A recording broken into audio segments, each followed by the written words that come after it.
Hey guys, welcome back to Clownfish TV. This is Kneon. I am here with Geeky Sparkles. Hello. And we're going to talk about people being big mad about the Warner Brothers merger, possibly with Netflix, but maybe with Paramount. We don't know what the hell is going on with this. And now we have an activist investor slamming Warner Brothers for rushing into flawed Netflix deal, telling their board to engage with Paramount as the temperature rises, according to Deadline. Well, then we also have Paramount. Ellison's going on about stuff to sweeten the pot. He's trying to offer more, and then we have Hollywood doing everything they can and having a website called Block the Merger, trying to stop everybody.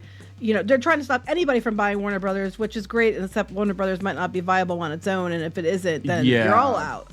And we'll talk about it, because the big issue here, I don't even think is like who gets Warner Brothers. It's the fact that Hollywood is losing control of its business to tech, and tech doesn't give a shit about keeping X number of employees employed.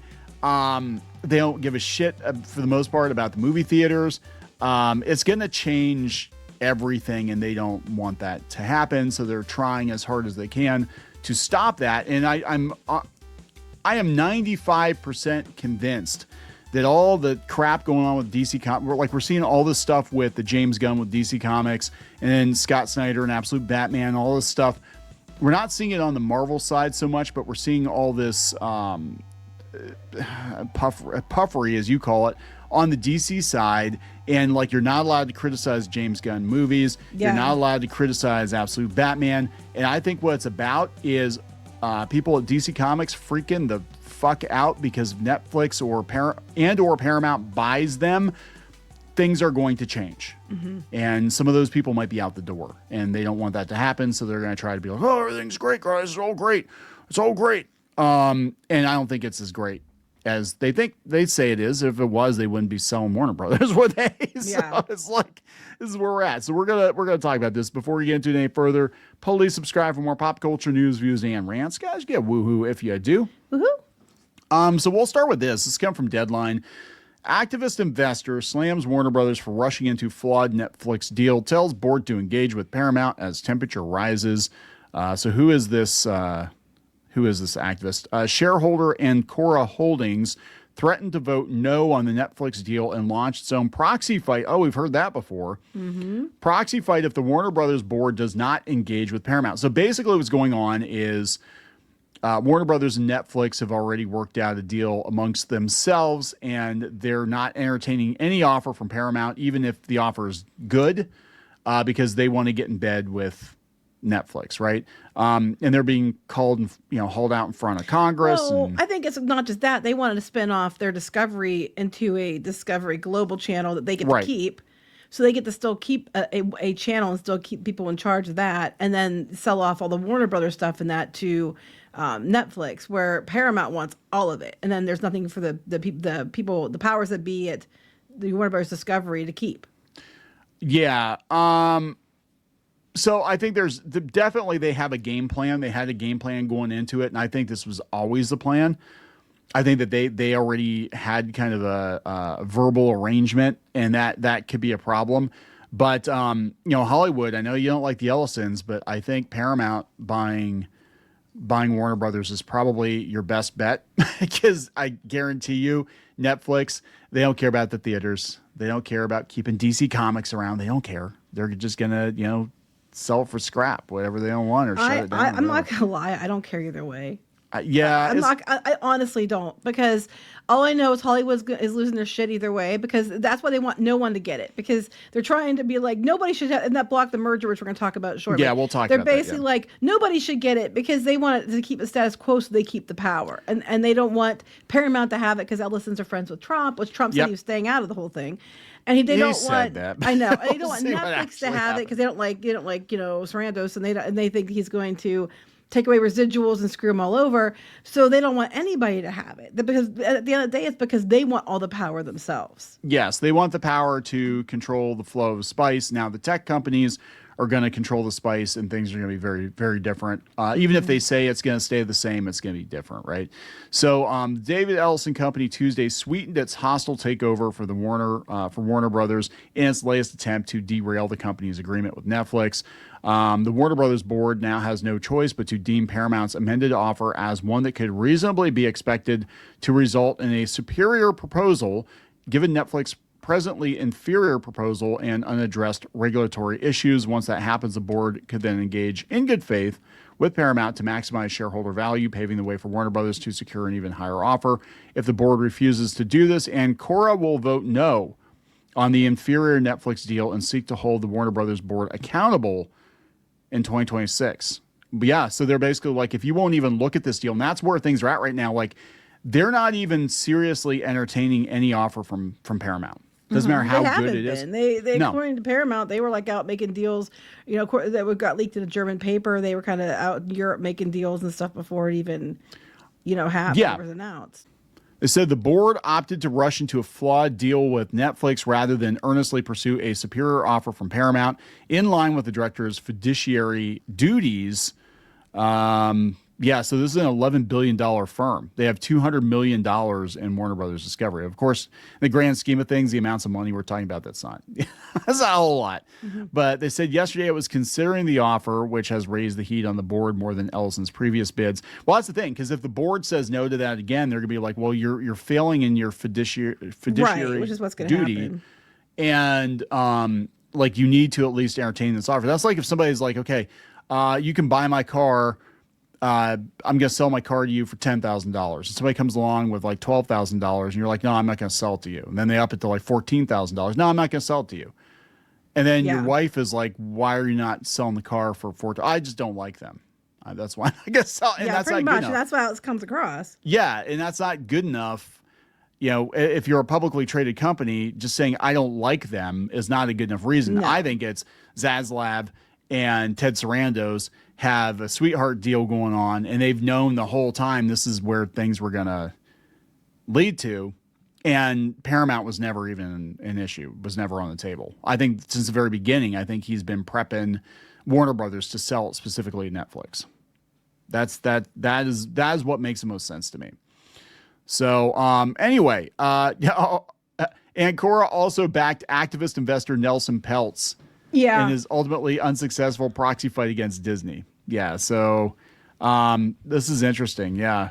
So I don't know. They said, we'll fund the $2.8 billion breakup if they terminate with Netflix.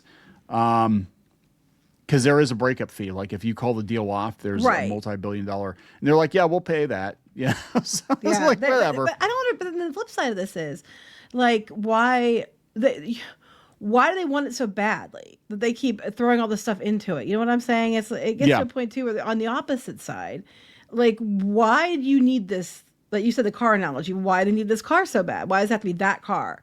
Right. You know what I mean? You can spend less money on other cars. Why does it have to be that one? So there's that question too. I mean, devil's advocate here. There's that question as well. Yeah. So it's like, look, it's basically just tech companies trying to control Hollywood at this point. And it's so weird because Hollywood, again, this is about control. They wanted all the money that Netflix was making off of their shows, which I get. But I think they all got together. This is just a hunch. I think they all kind of got together and were like, you know what? Let's all start streaming services and take our content back and choke off Netflix. Because we can't that's what they thought they were going to do. And what we said was it's going to be Highlander, and they're all just going to be buying each other out until you're left with just a few anyway, and Netflix is still probably going to be in the lead. And that's what happened. They really thought that if there were enough of them nipping at Netflix's heels, that they could take them down. And I mean, I would kind of think the same thing too. I'd be like, well, what's the most watched show on Netflix right now? It's like Friends or The Office or something like that. So fine, we just take it off of Netflix and they're going to die. No, see, I wouldn't have thought that because I would have been like, they have content for not just you across the board, and you're like, everybody's going to do that. But then I would have looked at it as, which is what we did look at it as, people are cutting the cord to go to Netflix because you're too expensive in cable. But if you all are charging and doing your own, putting all your shows spread across all these different platforms, these different streaming services, it's going to end up being too expensive and people aren't going to go for it. And that's exactly what happened. Yeah. So there we go. They just kind of did themselves in. They made it to themselves. Yes. And Paramount and Warner Brothers are partly in the position they're in right now. They had to sell themselves off because they went all in on streaming, and it did not work out for them. And, Paramount especially, it did not work out for them. So there's a resistance against the Netflix Warner Brothers merger, and people have different takes on it. There are many people in Hollywood that are against it because they're worried about theatrical windows. They're worried about, content being censored. They're mostly the unions are worried because if there's not as much work and there's aren't as many projects, and guess what? They're not paying as many dues, right? So they have a whole site out here called blockthemerger.com. And this is what's at risk to Hollywood. Again, this is Hollywood. Fewer choices and fewer stories, right? When big media companies merge, there are fewer places for independent films to be bought or shown. So all I'm hearing is, oh shit, we already have a shrinking, job market. Now it's going to be smaller. That's what this is about. That we don't want either side, because they're talking either side to get it, because then there's going to be fewer jobs. Yeah, and that's why they're all headed for podcasts and YouTube and all that, because they don't want there to be any alternative to them. And that's why they're trying to take over those spaces too. Mm-hmm. Right? Harder for films to reach audiences. Big media companies can decide where and how a film is released or whether it's released at all.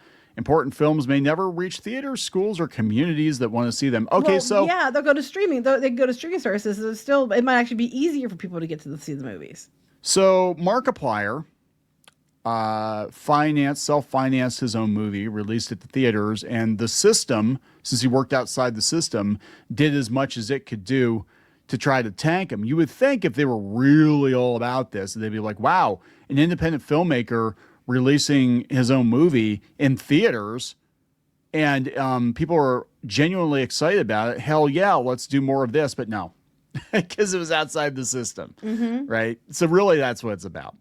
Lower pay for creative workers. As companies get bigger and competition shrinks, budgets often go down. Writers, actors, directors, crew members, editors, and other workers are paid less for their work, or they can't find work at all. Well, the reason you can't find work in Hollywood is because of the strikes. Yeah, because you were demanding the moon. You were demanding the moon, so these companies took a good hard look at what they were greenlighting, and they're going to be because they won. They got what they wanted, but you said you get part of what you want, but you're going to have fewer jobs. Monkey's paw. So there are fewer of you. There are fewer. That's what I'm saying. There are fewer jobs because you all cost more. So they're going to be a lot pickier about what they greenlight because you all cost more, and it costs more to film in California. And and unfortunately, the trickle down of that is that the below the line workers, don't have work either. But, we could have told, that's basic economics. We did tell you. It was all we could have. We did. We did. And people said that we were anti-union, and there's a video out there that we wanted to physically assault strike work. Like, what the fuck are you even on that you would even come to that conclusion? Because there's an idiot. There's the Markiplier subreddit on Reddit, and they're talking that we were saying that he's woke and all this other stuff, and we were doing about Markiplier's movie, and that we were saying we were just trying to use it to talk shit. And I'm like, no, that wasn't what happened at all. No, so, it doesn't matter what we do. It's always just because my friend said. It's when it comes to us. It's probably Hollywood people stirring shit up. Who the hell? And we got another video coming. Yeah, we got another video coming. I am really starting to think that a lot of this shit that gets stirred up on these social media platforms about YouTubers and anybody that exists outside the system, I think it's actually coming from Hollywood sources. But this wouldn't surprise me. But anyway, back to this. Loss of long-term income for creators. Filmmakers used to earn income over time when their work was shown again and again. Residuals. Today, large companies increasingly demand full ownership of films, cutting creators off from future earnings. That's going to be the case regardless of who buys who. And yeah, it is unfortunate because it used to be that back in the day, you could work on a really popular sitcom and you could live off of those residuals forever. Like the cast of Friends doesn't have to work. That's why you don't see them much. They don't have to work, right? Same with Seinfeld. But that's not the case anymore. And because we don't have these huge must-see TV series and movies and stuff like we used to, the residuals wouldn't really mean much anyway, right? If people are watching it for a couple of weeks and then they're not watching it anymore. Fewer career opportunities, local theaters and film festivals are at risk. Finished films are disappearing. That is actually a very legit thing, because if they don't want to put them on streaming, they can just get rid of them. Less creative freedom. When media ownership is concentrated, companies are more likely to avoid stories that feel risky, challenging, or controversial. They're not going to run our agenda shit. That's what I'm hearing, yeah. That leads to fewer diverse perspectives and a narrower range of ideas in our culture. Wow. Yeah, so look, there is no avoiding it. Somebody's going to walk away with Warner Brothers. It is going to shrink the industry tremendously. What they're really screeching about is the lack of control. That's Hollywood just it. wants It's to about control Hollywood the spice. losing money and losing control. And not being able to do whatever the hell they want and lecture everyone with their shows and films. That's what this is about. Yeah, now it's kind of interesting. Just I'll throw this here at the end, because I think this is Zaslav trying to stir up, to get a bidding war going. Like, guys, we got this Harry Potter series. It's going to be the biggest streaming event ever. I don't think it is. I don't. I think it'll do okay, but I don't think it's going to be that I think big. had they stuck to the books like they said they were going to, then it would have been. But we already know they keep changing everything about it, and race swapping and all this other stuff. So I don't think it's going to be. I don't think it's going to be small. I just don't think it's going to be the biggest streaming event of all time. The biggest. So this is look, I think this was always the game plan when Zaslav came in. I think it was always about getting Warner Brothers ready to sell. I think Harry Potter was greenlit because of the success of Hogwarts Legacy, and they wanted to capitalize on that. And the timing is very, very suspect, isn't it? Like, oh, we're in the middle of a bidding war. Let's be like, hey, we've got this Harry Potter series coming. So whoever gets Warner Brothers is going to get the biggest streaming event ever. I would agree with you, except he's going out of his way to make sure it's only Netflix that gets it. To the place of where, people could argue, like you said, they weren't doing their duty to the investors. So I would say that's the case, except he's not willing to accept any other bids other than Netflix. I don't know. There's definitely something going on here. But now we know why they did all the race swaps on Harry Potter. Netflix loves that, yeah. Netflix loves that. We're getting it ready for Netflix. But yeah, this is all part of the plan. It doesn't matter how much they screech. And yeah, I guarantee you I will tell you, within 5 years, I think there will be half as many jobs in Hollywood as there are now. Well, I think they think so too, which is why they're worried. Right, because we're not going to have as much stuff. It's all got to be big. It's all got to be like a big tentpole movie or whatever. People will still make content. We'll have smaller shows and smart whatever, but those will be done outside of the Hollywood system. And also, they're going to lean more into AI.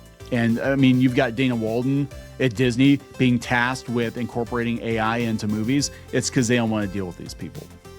They want to keep as much money in their pocket as they can. So, I don't know, guys. There it is. We're going to wrap it up. Yep. Please subscribe for more pop culture, news, views, and rants. We'll talk later. Bye.